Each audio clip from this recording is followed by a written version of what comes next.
Alright, ladies and gentlemen, I'm here on the channel, and I'm here to recap WWE Raw here tonight, the April 8th edition of the Raw after Wrestlemania.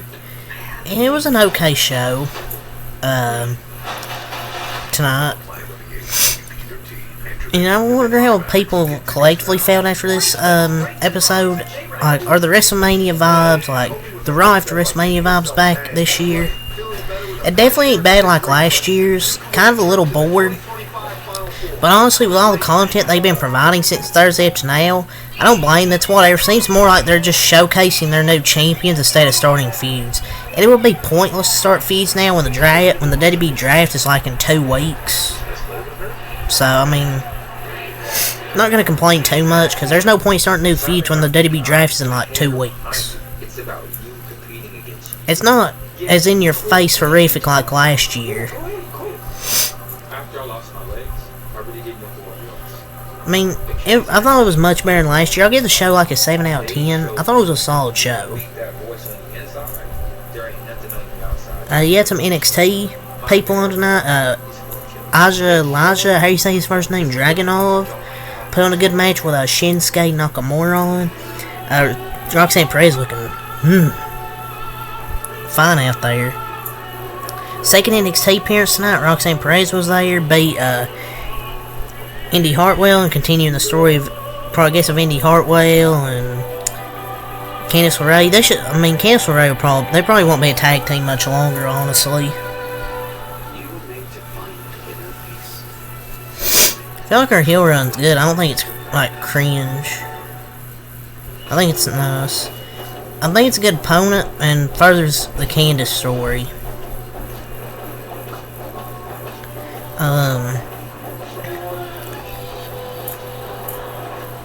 So we start off with Triple H kicking off the show. Basically, they were chanting "Thank you, Hunter, thank you, Hunter," and basically him thanking the crowd, and then brings out Cody Rhodes, the new champion, and here comes The Rock. The Rock showed up before the show, and he comes out, and Philadelphia was giving him the Roman Reigns treatment.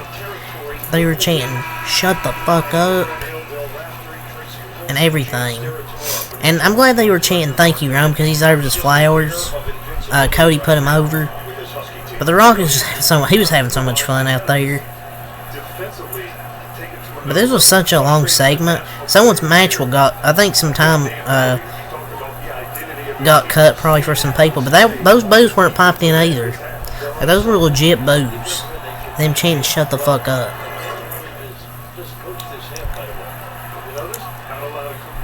But The Rock also in this segment just alluded to Cody Rhodes. He wants the WWE Championship. It looks like they're going to do Cody and Rock at some point. Whether it be SummerSlam, they're going to do Rock and Cody at some point. And how long was this segment? Like 45 minutes?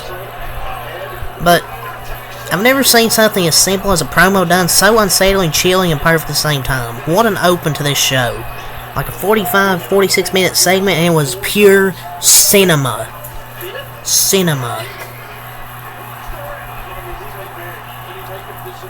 I thought the promo was supposed to be shorter, but the crowd shocked The Rock, and The Rock was out there loving it. But it kind of did mess up the flow. But probably at the show with how long the promo was supposed to be, because I don't think it was supposed to be that long.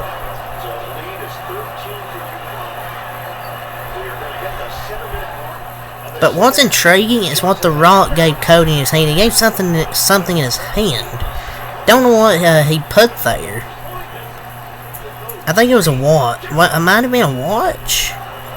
Maybe, by the looks of it, it looked like it was a really small watch. I don't know. I don't think they showed it.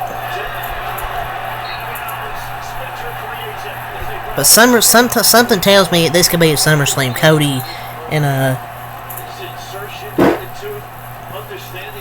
Pendeo face. But something tells me SummerSlam maybe Cody and Rock. Maybe. But I don't know. Because Triple H said something like, "Oh, Roman's next story is going to surprise people or whatever." So I don't know. Next we have Shinsuke Nakamura versus Alicia Dragunov. I still don't even say his first name. I'm not part of the nerd community, ladies and gentlemen. You know I'm not part of the nerd community. Stop playing with me. But Dragunov, for those who don't know, he is a absolute boss. People that don't know him, watch this match. He's a freaking boss. And I know people will be like, oh, how can I know or care who he is without video package? That's on you for not watching NXT. He's one of the more well-known guys in NXT. One of the very few best going through for back then, the UK Championship, and has banger after banger after banger matches. He's had a good match with some good matches with Dijak as well. But Nakamura needs a fresh start. If his only use is put people over, something ain't right. I don't know. But anyways, I'm stoked for Dragunov because I think he's ready for the main roster. I've been hoping he gets moved up. And I hope he's one of the wrestlers that get drafted, even if he's NXT champion. I think he's done everything he needs to do in NXT. I think he's main roster ready. Best way to display him is in front of a crowd that knew wrestling. And he's eligible to get drafted as well. So yeah, Dragunov beats Nakamura. So those are the first two things on the show. Next thing, Judgment Day and R-Truth and Miz segment out there. Judgment Day with Damian Priest. And watching the rise of Damian Priest has been great, from his days in Ring of Honor to NXT, where I enjoyed his work, to the main roster. To see where he is now with the championship is a beautiful thing.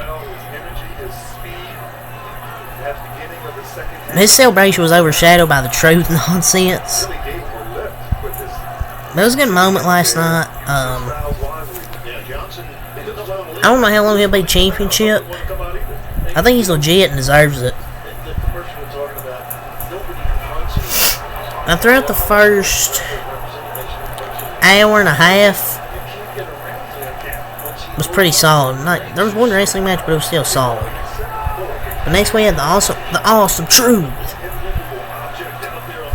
versus the Judgment Day in a 3-on-2 handicap match. They're beating them down most of the match. They're from Cena to make it a 6-man tag.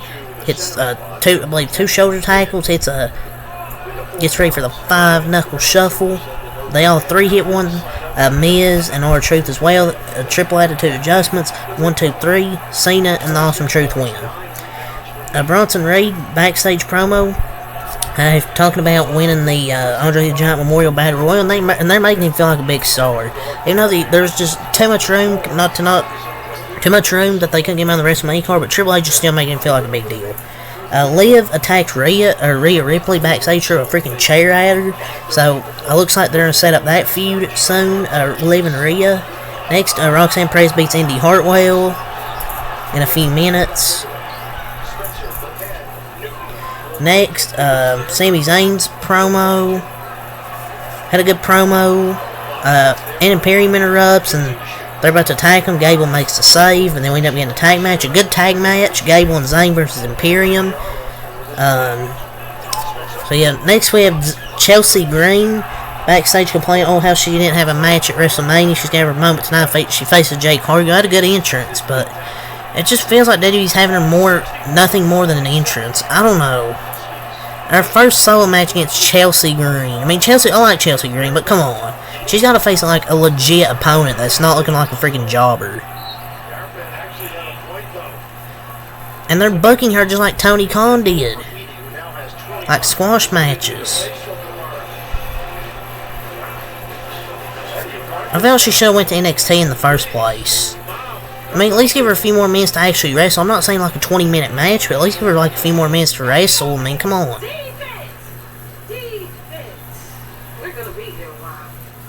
Her entrance lasted longer than the actual match. They really gotta add something else. Yeah, they're protecting her, but... And they better protect her, because fans might get tired of the, Goldberg act, where when he come up, squash people. But don't forget, her last match versus Statlander was that bad. That was a good match. Her last match in AEW against Chris Statlander. She can go in the ring. It's just WWE can't just have her squash people like this. But there was maybe 20, 30 minutes left in the show, so I guess they had to get this quickly on the card and have a squash match. But come on. The match was like 30 seconds. The Drew McIntyre promo before the match, he said his moment lasted 5 minutes and 46 seconds. People were laughing, and he's like, "Oh, are you laughing? That's as long as you can last in bed." He's making most jokes. Oh, we're so back with professional wrestling. Then we had the Fatal 4-Way, and really awesome match, the best match of the night. Tommy!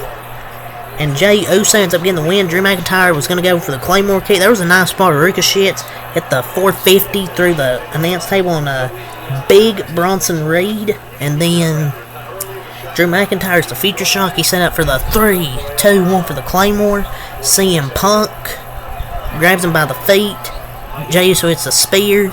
Splash, 1, 2, 3. He's the number one number one contender for the, I think the World Heavyweight Championship against Damian Priest, whenever that match will be.